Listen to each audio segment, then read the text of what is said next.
And I think all of you, except for our guests, received my video message.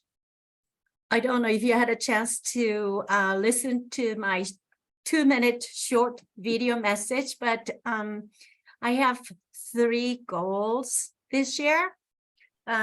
Just like Tad, I was also a Rotary Ambassadorial Scholar. I got to go from Japan to then West Germany to study at the university in Freiburg for a year. Too long. Dankeschön.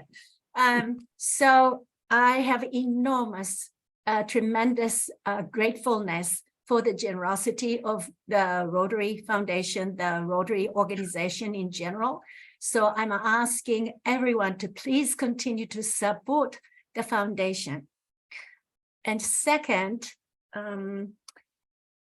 I was, because of the extraordinary experience in Germany, I got to become a full staff writer at the world's largest financial newspaper, Nikkei, as in Nikkei stock average. So my background is journalism. So this year, my second goal is to really asking all of my 2,000 members in our district to stop saying that we are the best kept secret in town. It's high time for us to promote ourselves, let everybody know who we are, who Rotarians are, and what Rotarians do. So I'm planning a big promotional campaign, and I'm asking everyone to wear something Rotary. A pin or a cap or a tie or whatever, because that will trigger a conversation, and we would love to have people, like-minded people who want to give back to the community, join Rotary. And thirdly, it's in relation to that, but I'm asking everyone to join me and my district leadership team so that we can grow together, so that we can do more impactful service projects together. And Peter Smythe is joining. He has been a long time membership chair, and this year he's going to help me again with a new club development and a couple of other things. Hi, Peter. Hi, Makiko. I was on earlier, but I'm afraid technology let me down and the system dropped me. Oh, I am so sorry, but I'm so glad that you're back. And I was just explaining my 3 goals for this year. Yes, I saw them on the webpage, which looks fantastic. Our new district webpage has been revitalized. Congratulations. Thank you. Thank you. Thank you so much. Yeah, it looks great. I'm very blessed. I have an outstanding district leadership team. So I think we're going to have an extra special year. Monica White, I've known her for a long time, and she graciously agreed to be one of my executive aides. So she's helping me tremendously. And so that's that. I'm starting to visit all my 63 clubs on July 18th. So on average, I'm visiting 2 clubs. For some days, I'm visiting 3. I was going to say you have breakfast, lunch, and dinner set for you. Yes. But I'm really excited to meet all of my district club members, because they really are working very hard to help the people in need in our communities, both locally and overseas. And it's just gives me energy and hope that we're making a difference, but we would like to make bigger difference. So for that, I'd like you to please help us grow Rotary. And in the end, I just kind of mentioned, but this year's theme is create hope in the world. So together, I invite you to join us, create hope and peace in the world. Thank you. Thank you, Makiko-san. So next we can go to Rotary song. Ricardo, could you please Yes, I will start? share again. Mhm. Now we will have I think you are the still Rotary co-host. I song. don't know Yeah, the will be the let's see, will be the four-way test song. Okay, are you seeing? Yes, I see it.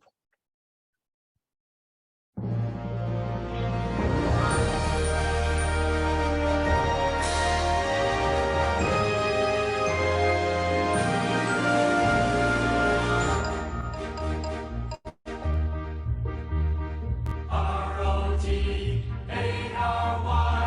that spells Rotary. Rotary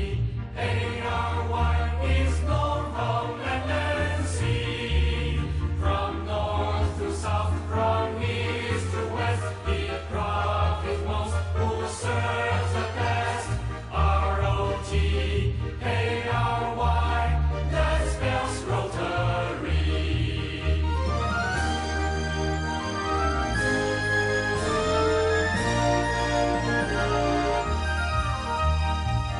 Rotary,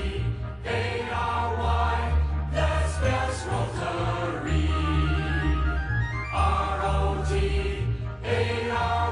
is one great family, where friends unite for men's something, where meals was rice is best to give. Rotary, that spells Rotary.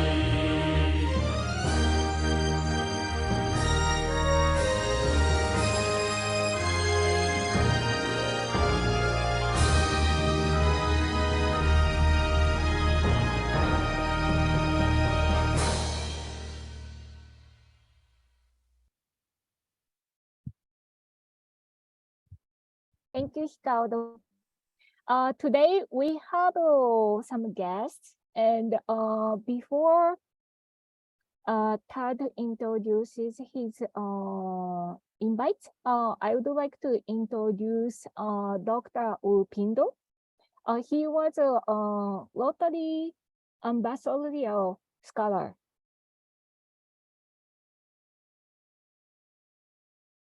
Yeah, my name is Conrad Lopindo. I earned 2 scholarships from the Rotary International. I was a group study exchange member. And also at the same time, I was also sent to the Philippines for an ambassadorial scholar program. In fact, I'm also, I currently teach as medical science professor at the California State University Northridge graduate programs. So I've been planning to become a Rotary member for many years, but my studies overseas has really slowed me down and tempered me down not to be able to do that. I did a lot of research globally. I was a Fulbrighter in Japan at the same time too. I was assigned in Hokkaido. Nihongo wa wakarimasu. I was also a Fulbright scholar in Germany. I was assigned in Berlin. And then the last one that I did was I just came home from Finland as a Fulbright researcher. And I also contributed to the development of the HIV/AIDS vaccine in South Africa. I was there for about 8 months. And more, a lot of more studies. I've also studied in England and many more. In other words, my exposure to Rotary has opened many doors for me as an academician. I learned a lot, and the Rotary exposure gave me confidence to compete and be the best in whatever I do at State University. So now I've been teaching our young generation to become great science research scientists in the field of chemistry, biology, anatomy and physiology, marine biology, and so forth. That's me in short. And also I was a former Rotary president when I was in college That's why the Granada Hills Rotary Club has been asking me to help them out become like a pioneer for Cal State Northridge, because they never had a Rotary club down there. So I think that's in the works. So let's see how far that's going to go. Thank you so much. And it's great to meet all of you here. Welcome. you.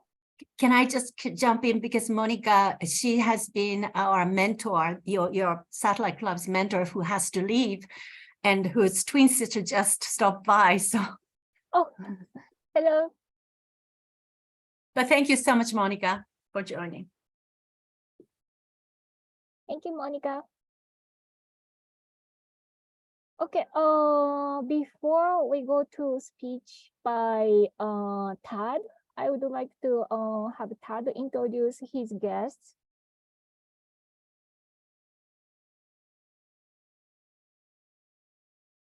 I'm sorry, Mayumi, was that for me? Yeah, before we start to your speech, I would like you to introduce your guest. Yes, surely, yes.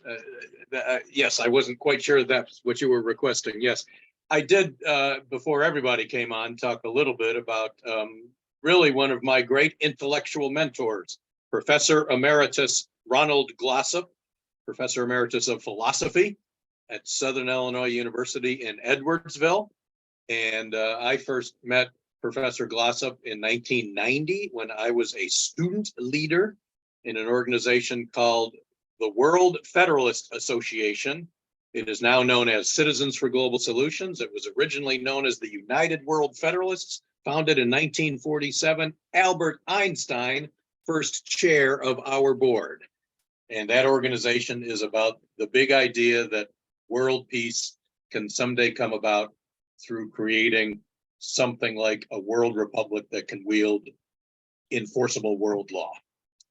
And Professor Glossop is one of the great, again, one of the great thought leaders in that realm. And that's why he has served as a great mentor to me. Simon Simonian, I have not known as long, but I know him through the same vehicle. He too became involved with this organization now known as Citizens for Global Solutions, maybe 5 years ago. And you're a surgeon, right, Simon? So he's not a professional philosopher in the way that Glossop is. I'm a professor of surgery and science, innovator. Right. So there you are. And my talk today will be somewhat about these ideas of transforming the world political system. Chair Mayumi, thank you for letting me introduce my friends. Thank you. So before Todd starts, I would like to briefly mention about his background. So Todd Daley has served as a policy advisor, speech writer, and Senator Alan Cranston, Congressman Lenis Kuchinichi, sorry if I pronounced wrong, and Congressman Diane Watson, Congressman John Anderson, and the U.S. Senator Harris Wofford. He's author of the book Apocalypse Never, Forging the Path to a Nuclear Weapon-Free World from Rotary University Press. And since joining as a college student in 1990, he has worn many different hats with an organization called Citizens for Global Solutions, founded as a United World Federalist in 1947 with Albert Einstein, as he mentioned, as its first board chair. Todd holds a BA in political science from Knox College, a JD from the University of Illinois College of Law, and he holds a PhD in public policy analysis from Rand Graduate School of Policy Studies and Rand UCLA Center for Soviet Studies.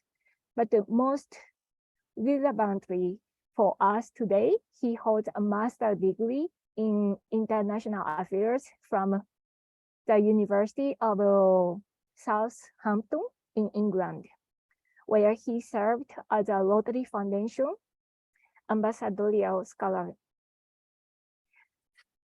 I would like to give a platform to Todd. Okay, well, thank you very much, Chair Mayumi and Governor Makiko. It is a great honor for me to present to your club here on the first day that the two of you are on the job. I hope I can get away with my Hawaiian shirt, given that we're on a Saturday afternoon on a holiday weekend. It is true, as Mayumi just said, that I have 4 university degrees. I spent way too much time in college, but yes, absolutely, my favorite was my time at the University of Southampton, because that's where I served as a Rotary Foundation ambassadorial scholar. It was more than a few years back. I remember people talking about a very nice lady they called the Queen, but I can't quite recall if her name was Elizabeth or Victoria. It was a while back, you see. The thing about these Rotary ambassadorial gigs is that they don't just pick people with good grades and kind of long CVs you find on college applications. They're sort of looking for people instead with, one might say, large personalities. I know that's why you were chosen, Governor Makiko. And apparently back then I fit the bill. Rotary's directive to us, I'm sure you remember this, Rick Makiko, was that we serve as, quote, ambassadors of transnational understanding, grace, and goodwill. I think that was the phrase. I think that was the charge to me. And so I gave that my very best shot, and it's possible I'll share a tale or two of my misadventures during that long ago year and let you be the judge of how I performed my ambassadorial duties. But I have a kind of a substantive talk about my substantive area of expertise and passion. We had originally scheduled this talk in April because I had just returned from something called the Global Futures Forum in New York City. For reasons various, we had to postpone the talk for a couple of months, but I still want to talk about this Global Futures Forum because there is a group of scholars and activists all over the world who think that the best way to tackle problems that individual nations cannot solve alone, like extreme poverty and women's rights and the digital divide and human rights and ever-growing inequality, both within and among nations, the specter of nuclear apocalypse, which is the topic of my one book, the broader problems of peace and war, and last but not least, a universe of environmental degradations and the multiple looming catastrophes of climate change. Many of us believe that humanity cannot tackle these planetary crises unless we redesign and democratize and empower the United Nations. That is my area of intellectual expertise and conviction. And it's that agenda that I'd like to get some of you perhaps intrigued a little bit about today. So at this Global Futures Forum in New York in March, we had about 100 different NGOs in attendance. We had about 500 people in the room and about 2,000 more joining us online. And we forged together something we called the People's Pact for the Future. And all of this is directed at something called the Summit of the Future, which is actual world leaders, not just civil society loudmouths like me, that's going to happen in the fall of 2024. This is an initiative that UN Secretary General Antonio Guterres has put together, an official governmental summit of the future. So all this work I'm talking about today is designed to provide the civil society input and oomph to this upcoming summit of the future. So this People's Pact for the Future I mentioned has 33 key recommendations. I'll just mention a couple of them.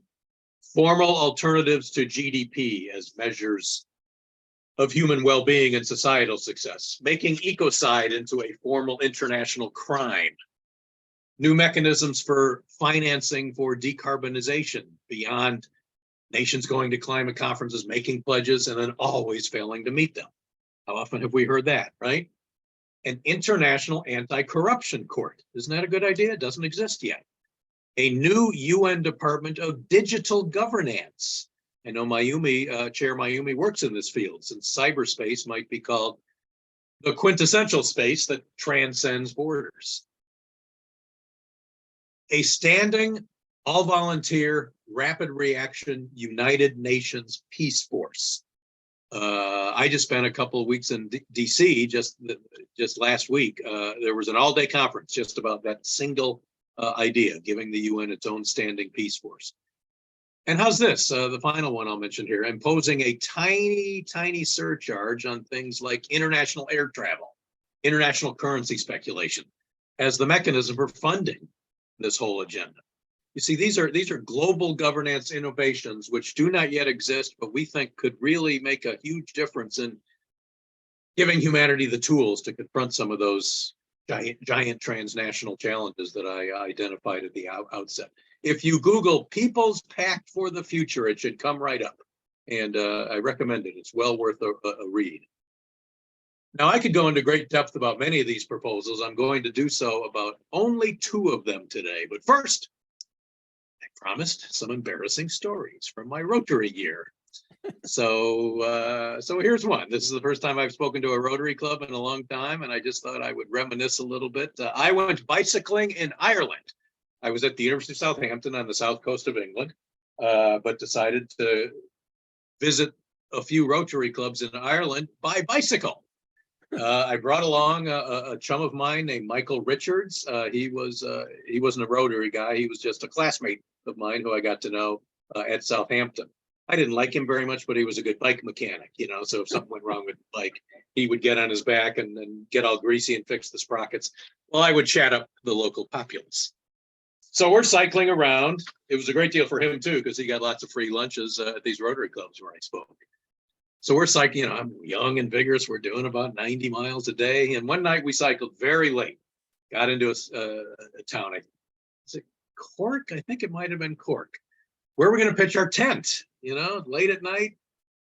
There was a churchyard. Surely the pastor won't mind. I'm an Irish Catholic named Daley from Chicago. So we pitched the tent. And we headed off to the pub and we rolled in pretty late. The next morning, quite early, we realized we had made a slight miscalculation because the night before had been a Saturday night. So now it wasn't a Tuesday morning or a Thursday morning, it was a Sunday morning.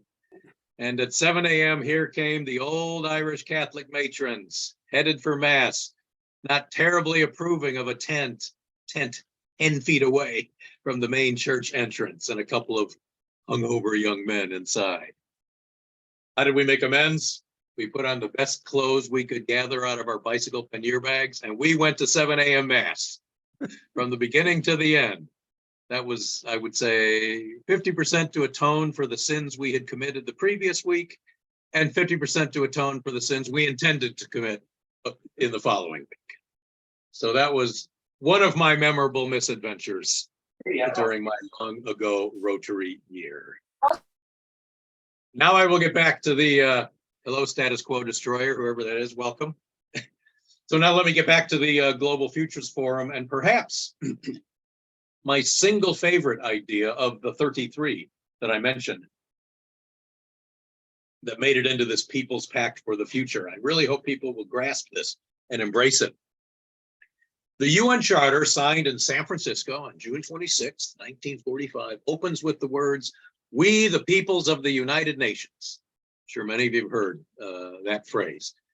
But believe it or not, that's the last reference in the Charter to ordinary people. The UN provides no vehicle for the citizens of any nation to engage with the work of the United Nations directly in any way. The UN was designed to serve exclusively as a forum for traditional intergovernmental diplomacy. And the problem isn't just that it's only governments represented at the UN, but it's only the executive branches of those governments.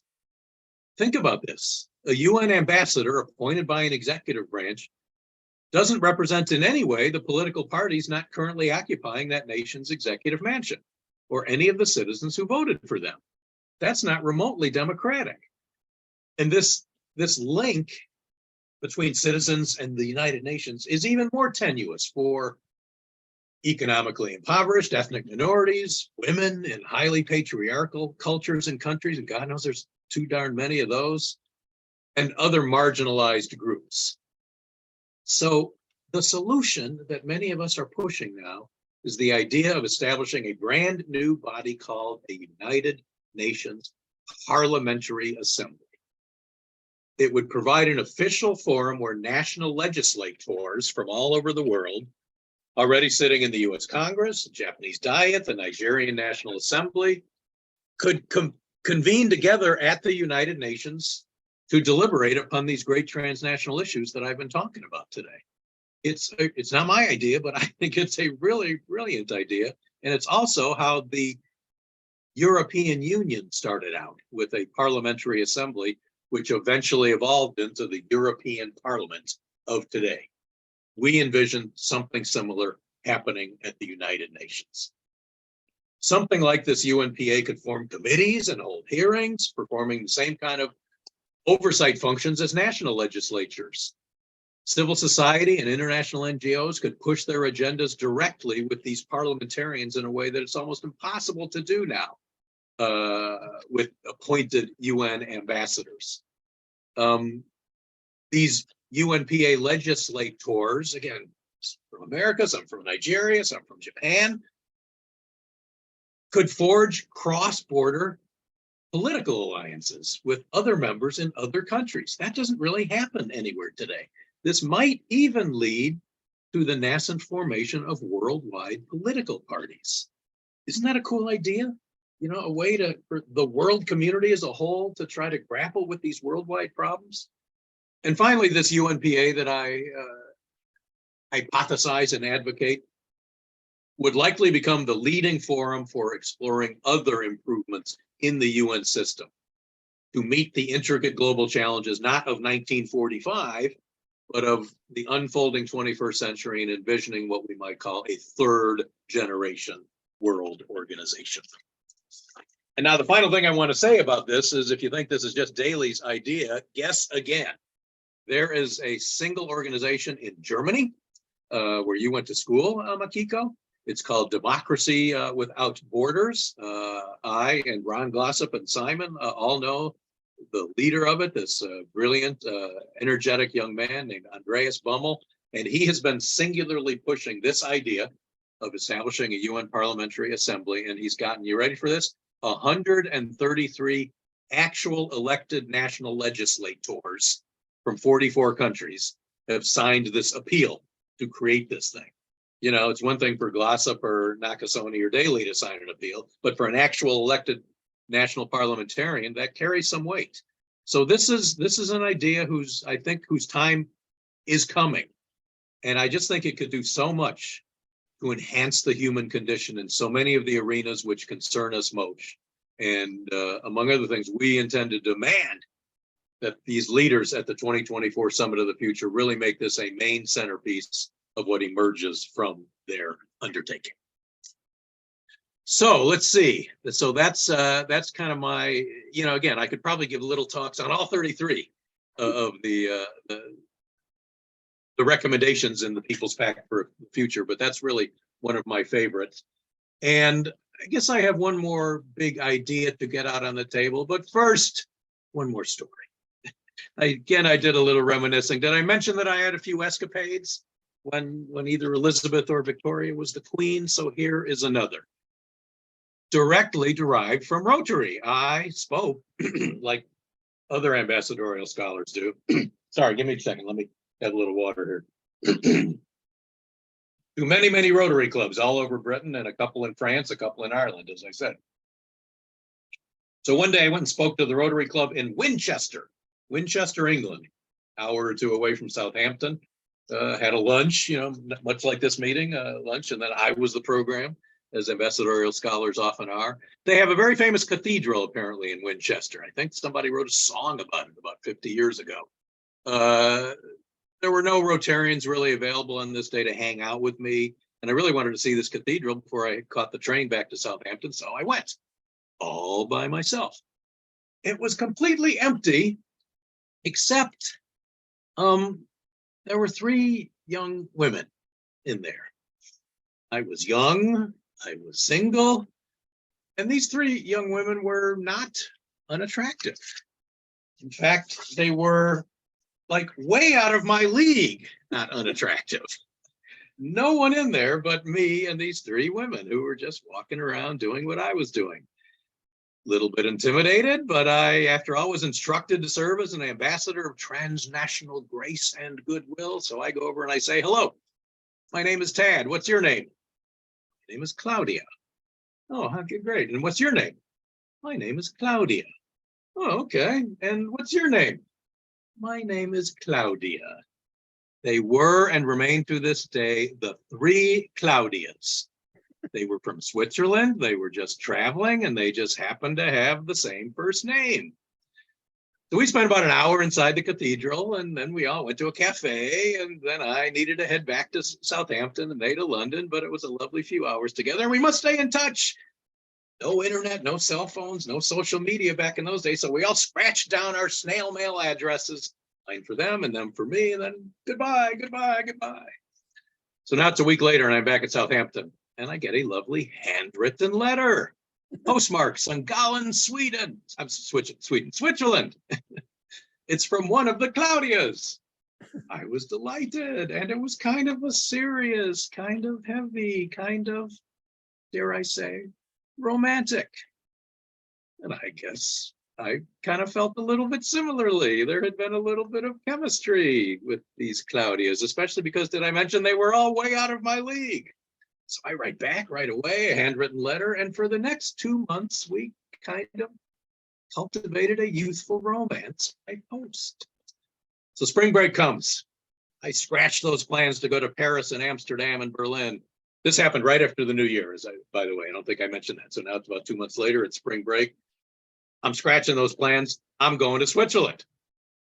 So I get on a ferry, I get on a train, and I'm sitting in my carriage, locomotion through central France, when suddenly something dawned on me. I didn't actually know which Claudia was my romantic correspondent. I mean, I had been romancing a Claudia with my pen, but which Claudia was it? I really didn't know. I didn't really pay attention to the last names, you know? But no problem. I figured, I mean, I'll pull into the train station and the Claudia will be meeting me at the train station, right? Wrong. Because when I arrived at the train station, all three of them were there. And thence commenced one of the most perilous hours of my life, as the three of them showed me around the center of their town. I mean, one misstep on my part. Wait, you thought I was her? You thought she was me? You thought you and her? I easily could have brought disaster down upon myself. But somehow I avoided that misstep. Finally, they all trundled me into a car and we arrived at a lovely home. And it wasn't until we walked in the door and one of them said, "Mommy, this is the young man from America I told you all about," that I realized which Claudia it was. And then I spent a lovely week with their family in St. Gallen, and we had a bit of a spring romance, and we stayed in touch for some years thereafter. And she even saw me maybe 10 years later, I think, over here in the United States. But as I was getting on the train, heading back to school at Southampton, the end of spring break, I thought to myself, I'm pretty good at this ambassador thing, you know? I did a pretty good job as an international ambassador of goodwill. So that is my second not unembarrassing story from my Rotary year. So now I have one more thing to say about the UN revitalization agenda, and then I will close. Because you may suspect that it's only Daley and a few of his Global Futures Forum pals who are talking about any of this stuff. But you know who else did? I know Professor Ron Glossop knows this, and I know Dr. Simon Simonian knows this. The framers of the UN Charter themselves in San Francisco in 1945. Just like the framers of the US Constitution, who found it impossible both to create a new national republic and to abolish slavery, they accomplished as much as what was politically possible in their own day, their own particular historical moment. But they did not intend for their international invention to serve as the end of international history. They knew that generations to come might think it wise to design very different kinds of international institutions. So therefore, they included provisions for amendment The first is Article 108, which provides rules for making specific amendments to the charter. And the second is Article 109, which provides for convening, quote, a general conference of the members of the United Nations for the purpose of reviewing the present charter. And get this, the summoning of such a comprehensive Article 109 UN Charter Review Conference is not, repeat, not subject to the veto. I haven't talked much about that today, but that is the single greatest flaw in the UN Charter, that one nation, the 5 winners of a war that ended 3/4 of a century ago, can prevent the whole world from acting. This is one of the very few things the rewriting of the UN Charter is not subject to the veto. So hypothetically, even if Britain, France, China, Russia, and America all stood opposed, an Article 109 UN Charter Review Conference still might be called to order. So this is one of the 33 recommendations in the People's Pact for the Future. A number of specific recommendations, and then this sort of macro recommendation that it's time 75, I'm sorry, I'm doing the math, 78 years later now, because the year 2020 would have been the 75th anniversary. So we are insisting that the UN that was designed, the UN Charter that was written in 1945 is not optimal for the world of the 21st century. And we think that some kind of formal summit like this about restructuring the United Nations and rewriting the UN Charter could provide a once in our lifetime opportunity to reinvent our architectures of world order. And just talking about it is very important. Most people, even many international affairs professionals, just take the United Nations for granted, take it as a given, just one of many elements of world politics and the international system. For us in this arena, talking about Article 109 conveys that the 1945 United Nations is not the only possible kind of United Nations, not the only possible kind of structure of global governance. And we must now expand our socio-political imaginations to envision alternative models of world order, appropriate not for the world of 1945, but for these many integrated planetary crises of the 21st century. Chair Mayumi, I now will close by saying this. And I want to really say explicitly how this traces back so directly for me to Rotary. Because all these tangible ideas about reinventing the United Nations for me are accompanied by what I call intangible ideals. There's tangible ideas and there's intangible ideals. And in the latter category for me is the notion that our allegiance to the countries where we happen to have been born ought to be accompanied by an allegiance to humanity. It's the conviction that our many separate national patriotisms must coalesce in this century if humanity is to survive this century into a single and universal planetary patriotism. Isn't that an important phrase? Planetary patriotism. I didn't think of it. There's other ways of expressing it, but a patriotism toward the whole of humankind and the whole of earthly creation.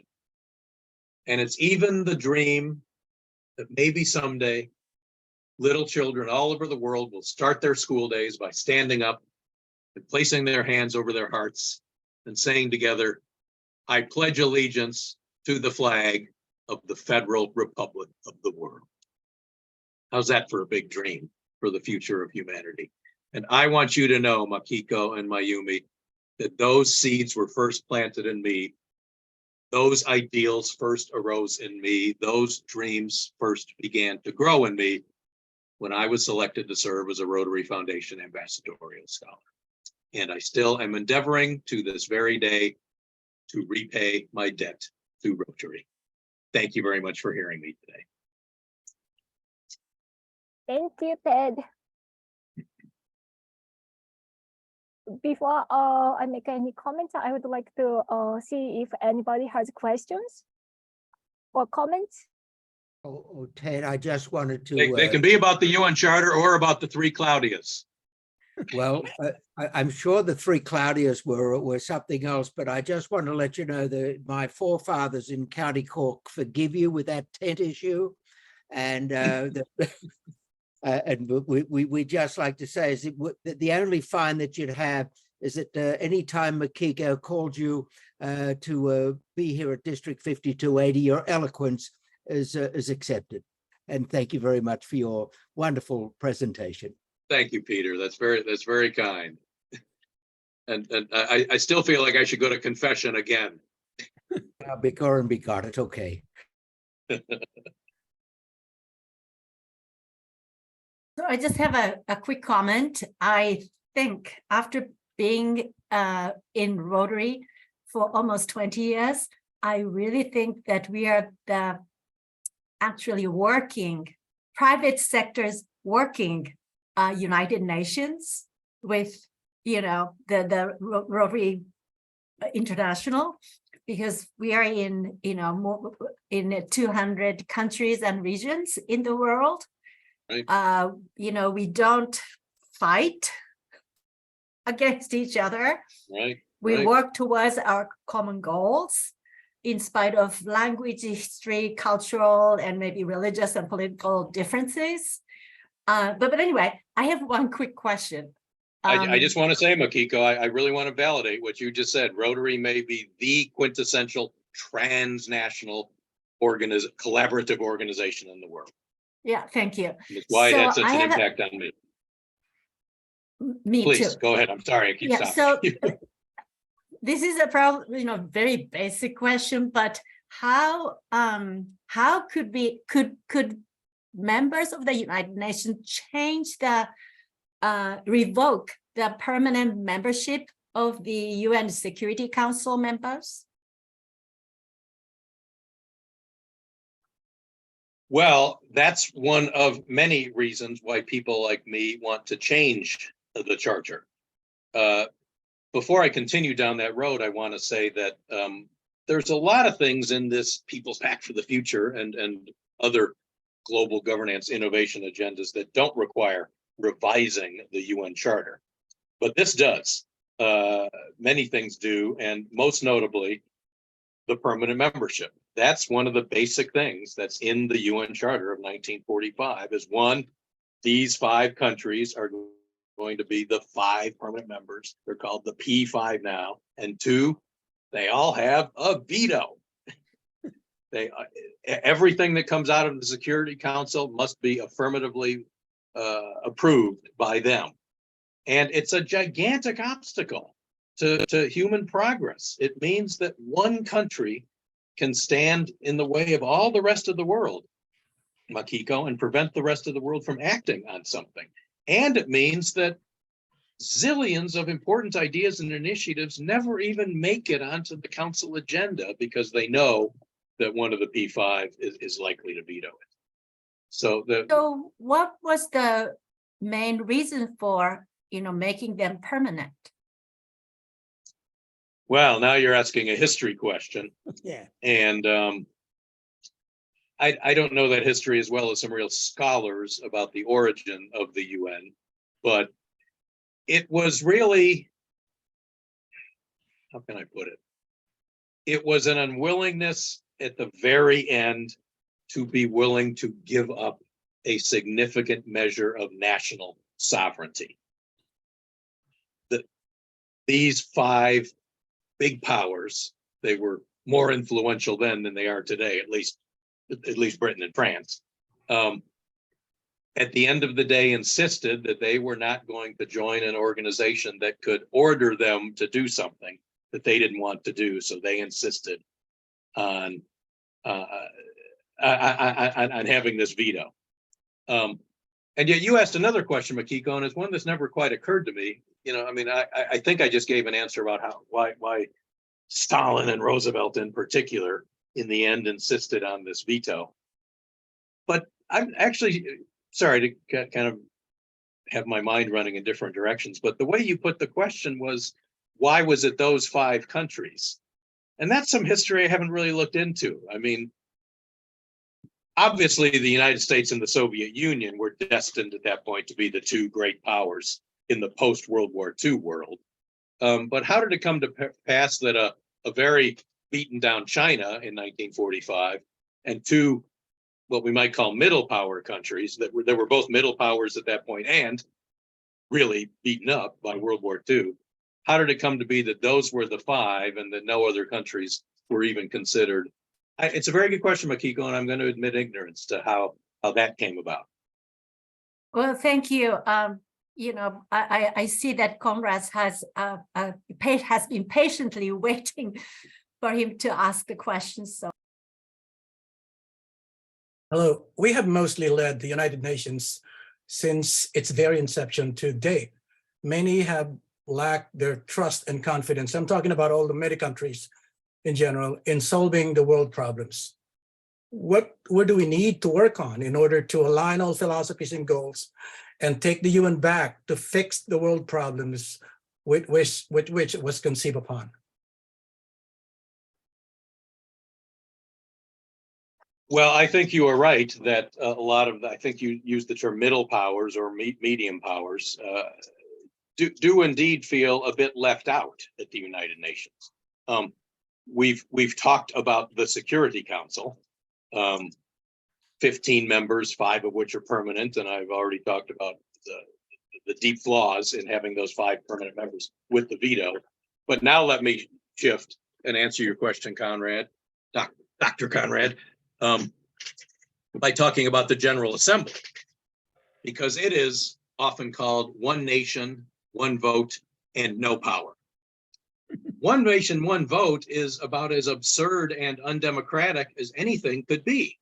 I mean, China and India have more than 1 billion people, and they have the same power and voice in the General Assembly as Vanuatu and Liechtenstein and Luxembourg and a lot of the island nations. And that's one, that's obviously terribly undemocratic. 2, it means that the real power players have never been and will never be willing to give the General Assembly any kind of meaningful power. You know, if Vanuatu and Liechtenstein can outvote China or outvote India. But there are a number of proposals that have been made over the course of many years, I didn't get into them today, for various weighted voting systems. I talked about this parliamentary assembly idea, which is a different way of democratizing the United Nations, and hopefully that would evolve into something with a little more power down the road. But another separate idea is really rewriting the charter to create some kind of a General Assembly that has some kind of a weighted voting system. Maybe weighted largely by population, but not only by population, because if you just do it by population, then China and India, you know, have this enormous clout, and that more than they probably should, and certainly more than other countries are willing to accept. So there's a number of complicated formulas, but I think, and I'll stop with this, probably the most intriguing element of many of the different weighted voting proposals is one that says the more money you give to the United Nations system and other transnational purposes, the more voice you have. You know, I mean, the UN and larger things like the Paris Climate Agreement are just starved for resources. I did throw this line into my talk that every one of these top meetings, conference of parties for the climate, you know, they make these pledges and they're never, ever fulfilled. They never come through. So, you know, there's more intricacy to these proposals than I'm just throwing out on the table. But that notion that the more you contribute to these kinds of purposes, the more voice you might get in world affairs seems to me a very fair and just and promising one.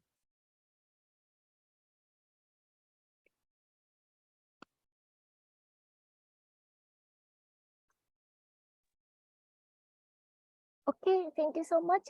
We are already at the top of hour, so we would like to close the session. And just to okay, do you have any happy bugs?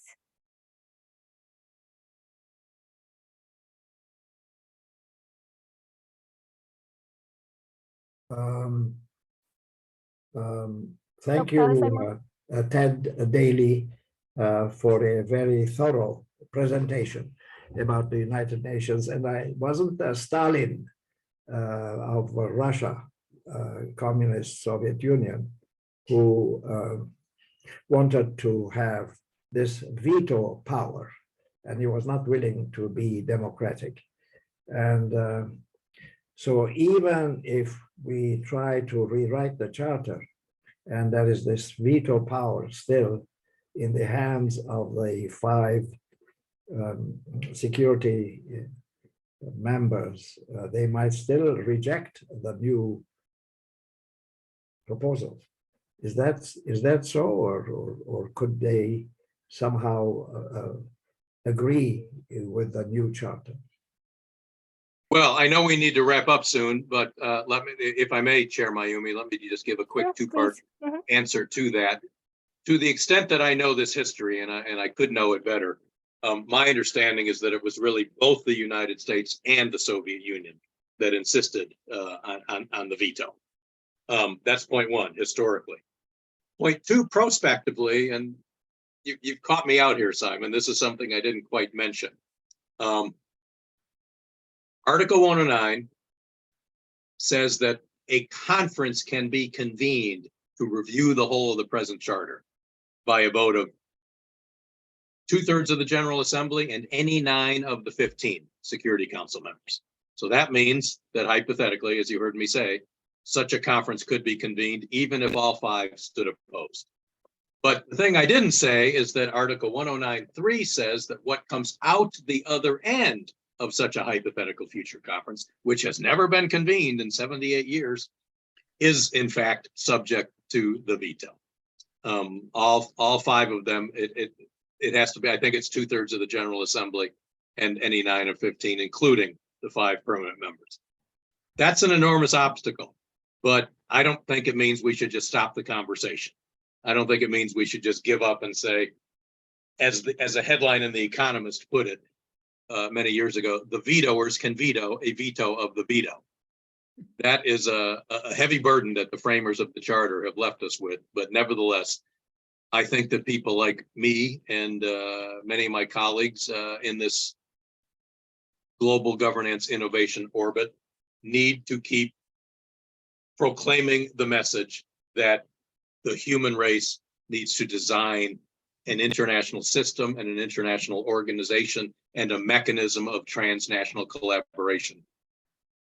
And I'll close, Chair Mayumi, with this: that advances not the individual interests of individual nation states, but the common human interest that we all have as citizens of one world.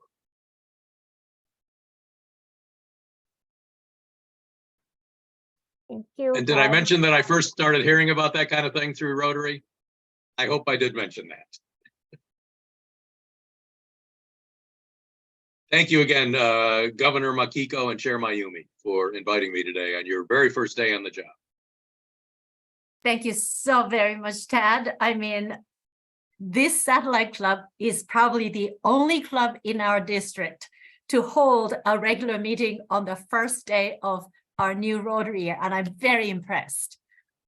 And I'm That's grateful nice. for Ted to come and speak to us and with the 3 distinguished guests.